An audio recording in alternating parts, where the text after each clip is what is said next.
2000 ta grantimiz 4000 taga oshirildi.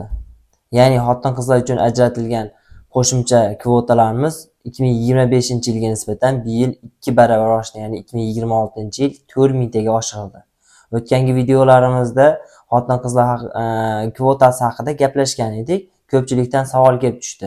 Ya'ni bu kvotani qanday olsam bo'ladi, kimlar oladi degan savollar o'ta ko'p tushganligi uchun bu safar shuni ko'rib chiqamiz. Ya'ni kimlar olishini haqida gaplashamiz. Ya'ni bu xotin-qizlarimiz 6 ta yo'nalishga tushishi kerak ekan. Ya'ni 6 yo'nalish bo'yicha tushgan ayollarimiz, xotin-qizlarimiz ushbu lyotaga ega bo'lishi mumkin ekan.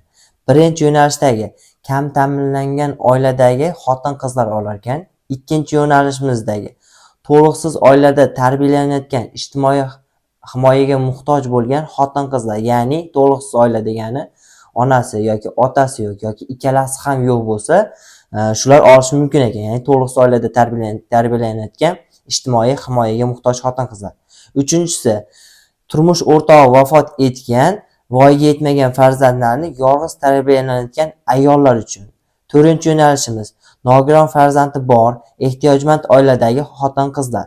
Beshinchi yo'nalishimiz 2 va undan ortiq farzandni tarbiyalayotgan, qarindoshlaridan alohida yashayotgan yolg'iz onaning, ya'ni yolg'iz ayollarning qiz farzandlari.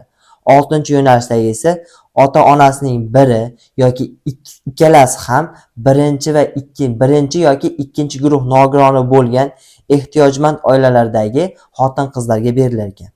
Demak, bu kvotalarni shu 6 ta yo'nalish bo'yicha tushgan xotin-qizlarimizga beriladi. O'tgan yili arizalarimiz 30-maydan 8-iyungacha qabul qilingan va 15-iyulgacha arizalarimiz ko'rib chiqilib, shu 6 kategoriyaga to'g'ri keladigan xotin-qizlarimizga tavsiyanomalar berilgan.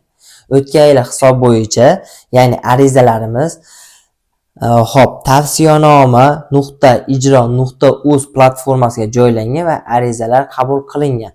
Bu yil qaysi platformaga joylanadi yoki qachon ko'rib chiqadi, u haqida to'liq ma'lumot yo'q. To'liq ma'lumotni shu o'zimizda mahallamizdagi xotin-qizlar raisidan, yoshlar yetakchilaridan bilib olishimiz mumkin.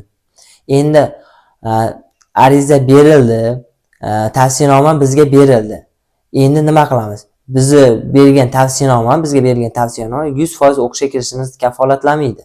Ya'ni biz borib davlat test markazida o'tkaziladigan imtihonlarda bilimlarni sinab ma'lum bir ball olib chiqishimiz kerak. U ballimiz shu 4000 ta kvotaga aylash kerak. Ya'ni eng yuqori 4000 tasini biz to'plashimiz kerak. Endi 4000 ta kvota respublika bo'yicha